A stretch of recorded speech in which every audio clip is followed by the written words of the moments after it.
Salut à toi, sois le bienvenu dans une nouvelle vidéo où je vais te parler de cette grave erreur, cette très grave erreur, qui est de mettre tous les œufs dans le même panier. Je vais te parler de différentes histoires, dont notamment une qui est passée à la télé récemment. C'était un fabricant de lunettes, qui avait pour principal client LVMH. Qu'est-ce qui s'est passé?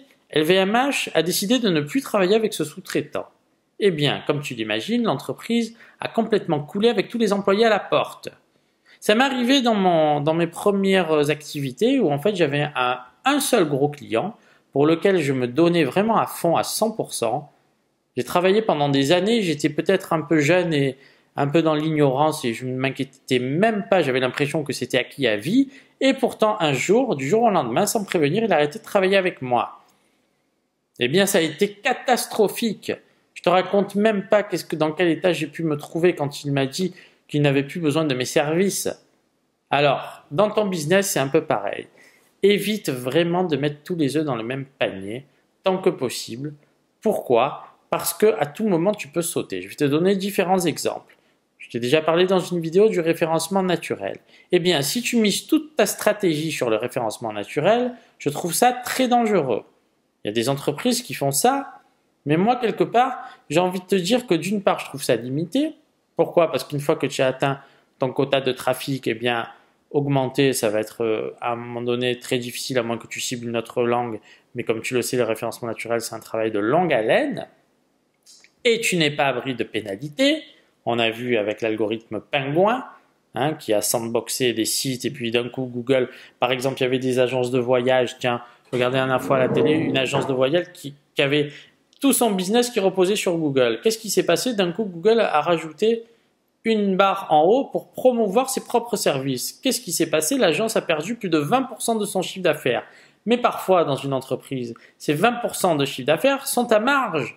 Donc quand tu perds ça, ton entreprise n'a plus lieu d'exister. Autre exemple, tu vas vendre sur Amazon. Alors il y a vraiment des gens qui se sont spécialisés dans la vente sur Amazon et c'est super. En revanche, au début, quand tu commences et que tu mets beaucoup d'efforts sur Amazon, sache que parfois, tu peux sauter très rapidement. Ça m'est arrivé sur un premier compte où en fait, qu'est-ce qui s'est passé? J'étais complètement éjecté ça a duré à peu près 4 mois. Pendant 4 mois, je n'étais plus autorisé à faire de vente. J'ai essayé de me dépatouiller comme j'ai pu. Pourquoi? Parce que j'avais eu 2 cas de garantie à Z. Je n'étais même pas au courant de l'impact que ça pouvait avoir sur un compte. Et si tu veux, eh bien, j'ai été la seule chose que je pouvais faire, c'était renvoyer tous mes produits et faire de l'expédier par Amazon. Après, on va dire 2 mois de bataille acharnée. Donc, demain, autre chose, tu travailles sur eBay par exemple, et d'un coup, il y a un concurrent qui va, par exemple, t'attaquer sur tes produits. Il va dire que tu fais de la contrefaçon pour X ou Y raison. Il veut chercher juste à t'éliminer. Il va te mettre des commentaires négatifs, etc., etc.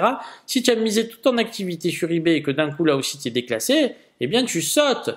Donc, la moralité de l'histoire, c'est qu'il vaut mieux mettre ses œufs un petit peu partout. Comme ça, tu peux absorber un petit peu ce qui fonctionne le moins bien. Pareil, les gens ils te disent fais des vidéos sur YouTube. Alors oui, il faut faire des vidéos sur YouTube, mais travaille aussi en parallèle ton blog, crée du contenu tech, comme ça tu vas avoir une deuxième source de trafic. Et donc dans ton business, au-delà de tout miser sur quelque chose, j'ai envie de te dire que pour développer ton activité, il y a vraiment des gens après qui se concentrent parce que ça a super bien fonctionné et c'est bien, mais attention, ça présente aussi un danger. Donc moi, dans la précédente vidéo, je t'avais parlé de YouFan. Eh bien en fait, je considère aujourd'hui, même si j'ai des objectifs, que mon business est un business jetable. Voilà, j'ai envie de te dire que je considère qu'à tout moment, je peux sauter et que tout ce que j'ai réussi à faire, eh bien, c'est tant mieux, ça a été acquis. Je me projette bien sûr, j'ai des objectifs long-termistes, mais aujourd'hui, je ne me projette plus de la même façon. C'est-à-dire que je sais qu'à tout moment, tout peut s'arrêter. Et c'est vrai, je peux te donner une multitude d'exemples. Une multitude d'exemples pour lesquels ça se passe ainsi. J'avais aussi à l'époque je travaillais avec un imprimeur, pareil, il y avait un client principal, je crois qu'il faisait les catalogues pour la Camif. Eh bien la Camif a déposé le bilan, à un moment donné, il a sauté, il a dû licencier tous ses employés. Pourquoi? Parce qu'il avait pas pensé à prendre ses petits clients. J'avais rencontré un client qui me disait quand il y en a un qui tousse, tous les autres s'enrhument.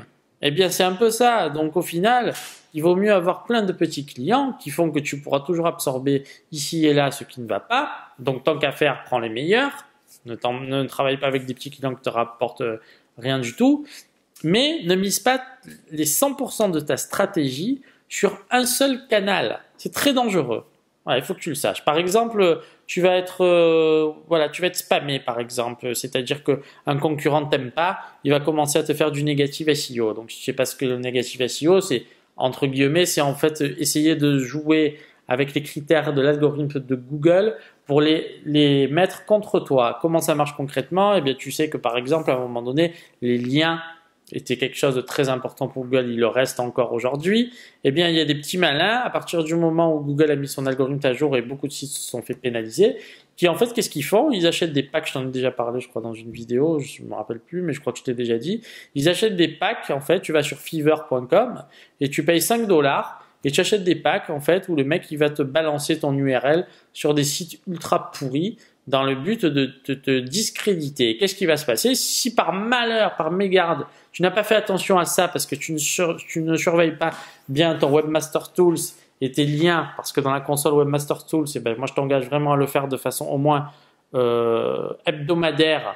Il faut que tu regardes quels ont été les nouveaux liens qu'on a créés sur ton site pour pouvoir très rapidement les désavouer. Et bien si tu ne fais pas ça et d'un coup tu découvres le poteau rose, d'un coup tu vas te recevoir un message où d'un coup tu as eu une pénalité manuelle. Et alors là, bonjour les dégâts. Donc, moi je pense qu'il est quand même mieux d'avoir une partie du business, si tu es, par exemple tu as un site e-commerce, d'avoir une partie de ton business qui fonctionne avec le référencement naturel et une autre partie avec la publicité. Pourquoi? Parce que la publicité c'est scalable. Tu peux demain mettre plus de budget pour avoir plus de clients et ça fonctionne un peu mieux. Et puis demain, même si l'un ou l'autre ne fonctionne pas, tu as toujours, boum, une autre marge de manœuvre. Et ça, c'est très important. Si demain, par exemple, je te dis, tiens, tu as créé un super produit, tu as un contrat d'exclusivité sur 3 ans avec telle entreprise. Imagine-toi un peu la chose. Alors, c'est super, tu es vraiment content. Mais, allez, tiens, on va dire que tu fabriques des pièces automobiles. Et d'un coup, tu as Renault. Renault qui te dit, bah, tiens, moi je vais travailler avec vous, en revanche, vous m'accordez 100% d'exclusivité. Alors toi, tu es super content, imagine-toi un contrat avec Renault, tu vas d'un coup exploser. Mais qu'est-ce qui se passe si au bout de 3 ans, Renault rompt ton contrat? Eh bien, ton entreprise, elle coule complètement. Alors je te dis pas de ne pas accepter, qui ne l'accepterait pas? Mais je trouve ça très dangereux. Donc moi, si je peux choisir entre plusieurs petits clients et un gros client, mon choix est fait. Je préfère plusieurs clients plutôt qu'un gros client, c'est trop dangereux. Ça peut fonctionner pendant des années, comme du jour au lendemain, tu peux tout perdre. Donc là aussi, adopte la stratégie du YouFan qui consiste à te dire que tu peux connaître vraiment le sommet et redescendre tout en bas de la montagne du jour au lendemain. Mais c'est pareil avec ta santé. Aujourd'hui, tu es bien, demain, tu ne sais pas où tu seras. Donc voilà. Donc si tu veux, je voulais te parler un petit peu de ça pour te dire que, par exemple, si tu vends tes produits sur des marketplaces, et il faut le faire, moi je t'encourage à le faire parce que tu vas gagner en visibilité, eh bien fais-le, mais essaye d'être sur 2-3 marketplaces plutôt qu'une seule, on ne sait jamais. D'un coup, tu sais par exemple, je te donne un autre exemple très important, Amazon du jour au lendemain peut décider de ne plus vendre tes produits parce qu'ils marchent super bien et il va les vendre lui-même et tu sautes. Si tu veux, tu ne maîtrises pas. Il faut que tu travailles sur quelque chose que tu maîtrises. Tu ne maîtrises pas vraiment les choses aujourd'hui, tout est interconnecté, Je te donne un exemple. Demain, tu achètes un commerce, il y a une réfection de la voirie, ils font passer le tramway. Eh bien, qu'est-ce que tu fais si les travaux durent 3 ans et que tu as fait un crédit pendant 3 ou 4 ans? Tu as tout perdu. Tu ne maîtrises pas. Donc, il y a des choses comme ça dans la vie, sache-le. Donc, tant qu'à faire, minimise les risques. Renseigne-toi bien s'il y a des projets à venir avant de te lancer dans telle ou telle chose. Mais globalement, essaye de diversifier tes sources de revenus. C'est très important. Voilà. Je voulais t'en faire part parce qu'il y a des gens qui n'ont pas pensé à ça. C'est une erreur que j'ai faite moi aussi et j'ai vraiment souffert de ça. Ça a été très difficile pour m'en remettre. Ça a été beaucoup de galères, de moments d'anxiété. Et au final, j'aurais dû accepter les choses comme elles sont. J'aurais dû me dire, c'est comme ça, c'est pas grave. Eh bien, aujourd'hui, je l'aurais accepté de cette façon-là, mais j'étais un peu plus jeune. J'avais l'impression que tout était acquis dans la vie.